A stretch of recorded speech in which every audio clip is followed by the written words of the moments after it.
This channel supports Extra Life in its efforts to raise money for the Children's Miracle Network. For more information about how to donate and join in their efforts, go to the link displayed here. Extra Life. Play games, heal kids. What up, everybody? This is your boy Blak Magus, and I guess this old gamer rant. It's not necessarily about games or directly about gaming, but just about streaming games or gaming live on streams. So it's been a couple of months since I've streamed. And while I miss it, there have been things that I don't miss, and that's kind of what I want to talk to you guys about, the positives and negatives of streaming. Now, most of the things involving with streaming to me, at least in my mind, are positive. You get to connect with people who enjoy gaming. Generally, people who enjoy the types of games that you play, have interesting conversations. It's fun. It is very, very fun when you can get a very engaging lobby that just like to have conversations with you while you're doing something that you enjoy to do, which is game. Yeah. Of course, the benefits too is that if you grow enough, you can turn this into a profession, which is fucking insane. I mean, you're playing video games live on the internet for a few hours a day. You're getting paid to do it, enough to possibly make a living off of. Wow, it's fucking insane.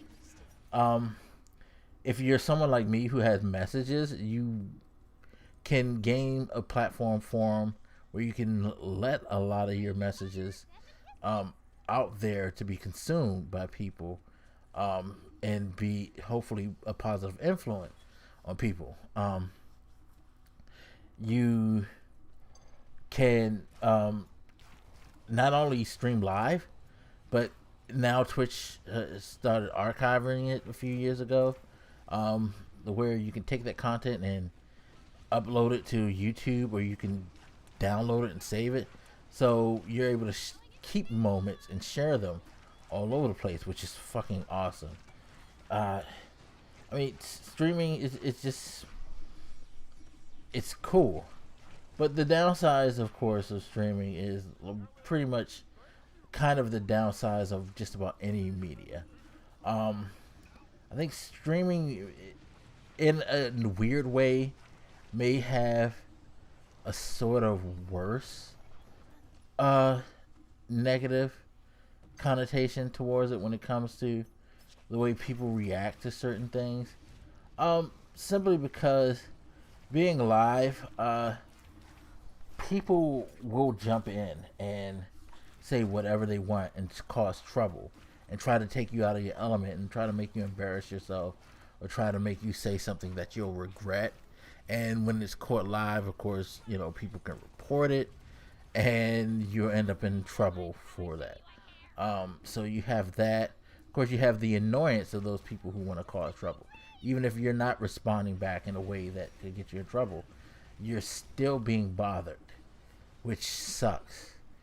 It sucks that that's the way the internet works, where people are so fucked in the heads these days that they take social media outlets and just turn them into miserable places for others because they got fucking issues in their life.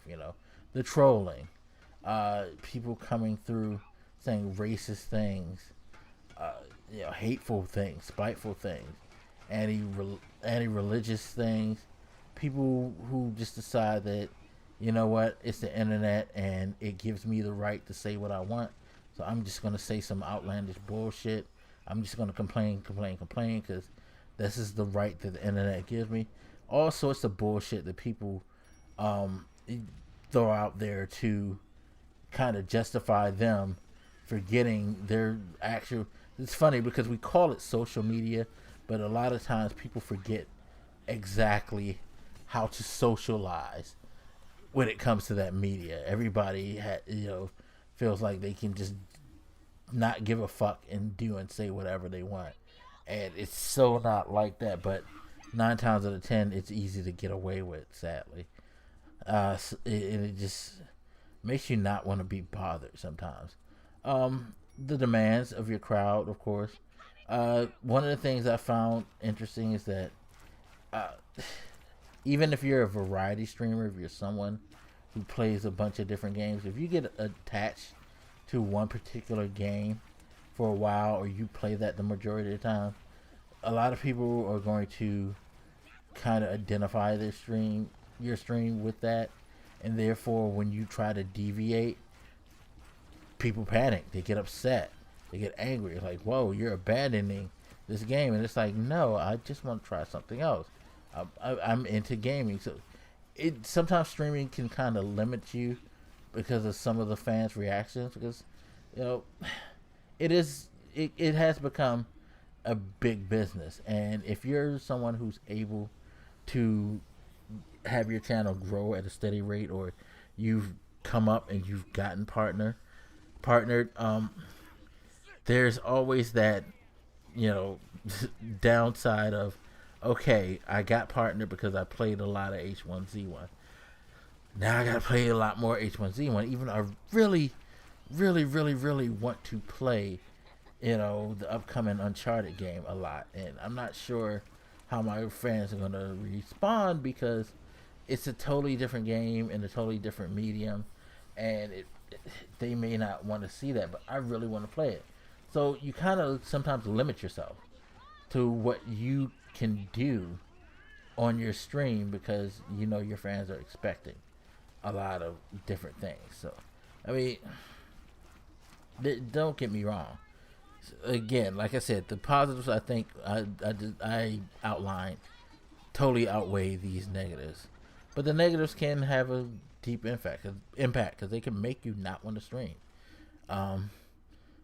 But at the end of the day, my advice to anybody who wants to stream is, do you find something that you enjoy playing, or games that you enjoy playing, and play them. There's a lot of meta, like it's always good to play a game that you don't have to concentrate that much on, so you can stay engaging with your fans. But thinking about that, fuck it. If you really like the game, play the game that you want.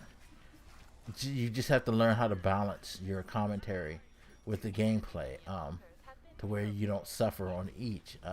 And if you think that you're that good of a player, you can get away with just not talking a lot and just playing. 'Cause there are people who still watch Twitch streams or like YouTube gameplays for people's skill level. So, if you're going to be someone who doesn't want to really engage in chat, I suggest that you be good at what you're playing, to help mitigate that a little bit. Because like I said, a lot of people will jump on board to really good players because they're fascinated, they're awed by it.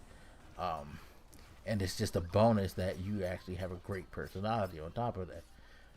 That's another thing. Make sure that you have a good attitude and a great personality, because if you don't, nobody's gonna watch. Nobody wants to really see someone who's bland. I'm not saying be super over animated, but you want to kind of show that you're into you're not necessarily into the game, but that you have a pulse, I guess I could say. It's hard to explain, but most people who stream know what I mean. It works for the best when you have some type of personality, because people like to connect with the people that they play the games, not just the games.